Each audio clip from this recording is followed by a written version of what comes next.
Welcome to this week's episode of Pint with the Coach, and in today's episode we're going to talk about the calorie burn in your workout and if it really matters or if it matters as much as you think it does.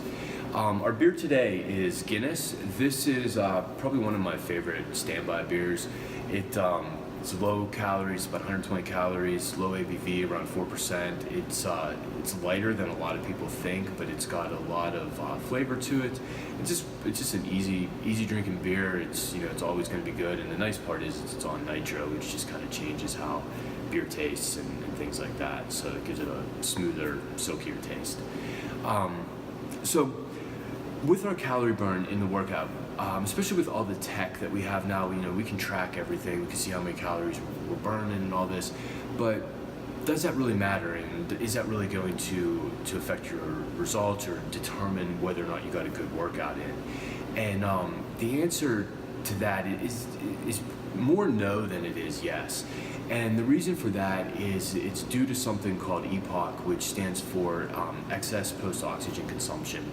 And this is the amount of oxygen that your body is burning post-workout to repair cells, to bring the body back to like basically back to homeostasis, where we're at a level playing field or level whatever. So as we're doing that, cells are regenerating, they're burning up energy, and this energy is calories that they're burning up as they do that.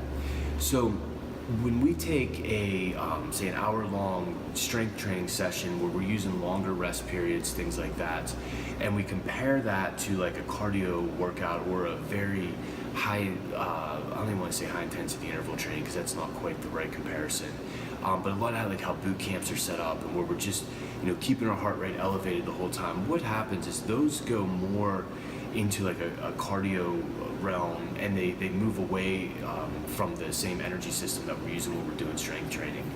And what starts happening there is when that workout that shows on the screen that you burned 800 or 1,000 calories, what that does is a lot of those, as soon as you're done burning calories. Your body doesn't burn a lot more in the hours after that because it all happened in workout. But when we take a strength training workout that has longer rest periods, maybe we're lifting a little bit heavier, but we're basically allowing our body to recover between each set. What we end up having is we have a lower in-workouts calorie burn, maybe somewhere between 200 and 400 calories, but then we stay at that same rate for quite a few hours actually after our workout. So we're continuing to burn at an elevated rate, and then we slowly start to taper off until about 2 days later we come back to like a baseline level there. So in the end, that strength training workout has burned somewhere between 2 to 4 times as many calories as that higher, more intense workout. So that's where a lot of people get hung up on that. And when we do this like long term, what tends to happen is if we're always trying to focus on just getting as many calories burned, keeping our heart rate up, doing all that, we actually train our body to use fuel more efficiently, which means we now burn less calories because we're being more efficient. We don't want to be efficient. We want to burn through as much fuel as possible. So inefficient works better, and that's where the start and stop.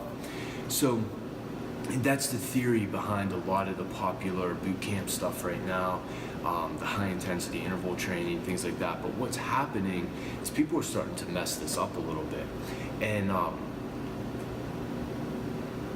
what they're doing wrong with all of this is that they're not allowing long enough rest periods, and they're going too long. So we're going to I mentioned a little bit earlier about the HIIT training, the high intensity interval training.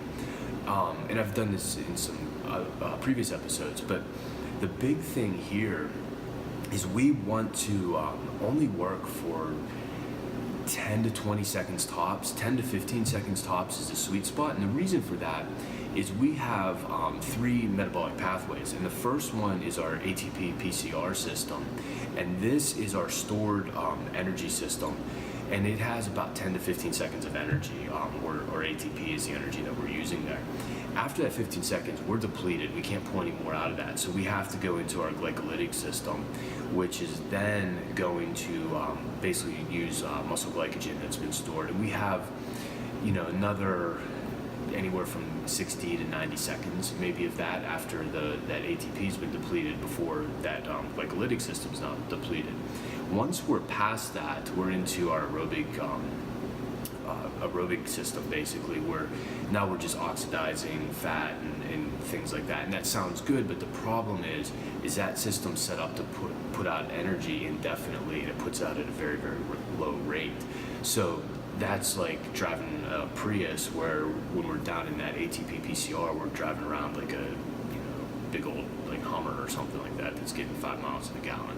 That's where we want to be when we're burning calories. We want to burn a lot up. We want to create a lot of damage that we have to, not a lot of damage, but we want to create a disturbance so that we recover from that, and we get a greater post-workout burn as well too. So if we're in a workout that we're going pretty much non-stop the whole time, always keeping our heart rate up, what happens is we're basically doing cardio, but we're just doing it with weights, whether it's kettlebell swings, push-ups, squats, different stuff like that. So to get our hit right, what we want to do is we want about 15 seconds of all-out work, and it's going to be hard to those 15 seconds. But then we're going to rest somewhere between 90 seconds all the way up to 3 minutes, really, with that. And you're only doing a handful of rounds with that, so 4 or 5 rounds. And that's what that does, is we're now training the mitochondria in the cells to function different and burn energy differently, so that when all day long, basically, we're burning calories differently and more effectively than if we're training them through like through the aerobic system there. So when we do that, we work hard 15 seconds, we back ourselves back off. What we do is we allow ourselves those stores to fill back up, deplete them again, fill back up, deplete them again. And usually after about 4 to 5 rounds of that, we could reach a point where we just can't fill them back up as fast. And that's when our workout is done. So that's how HIIT's done effectively. It'll change things on the cellular level, but when we start getting into these 40-20s, these 30, even 30-30s, things like that, we're not using our energy systems as effectively as we could. So again, going back to the calories burned, it's not all about what's in your workout. It's about how many calories we burn total from in workout and out workout. And our strength training, our HIIT training, are going to be shorter durations. Are going to be very or much lower in workout burns, but they're going to create much larger out workout burns. So something to keep in mind, something to think about with your training. It really doesn't matter what's popping up on that screen showing how many you got to determine if you had a good workout or did enough today or things like that. So that's this week's episode. I hope you find that helpful. I hope you incorporate that into your workouts, take some more rest periods, things like that. So talk to you next time.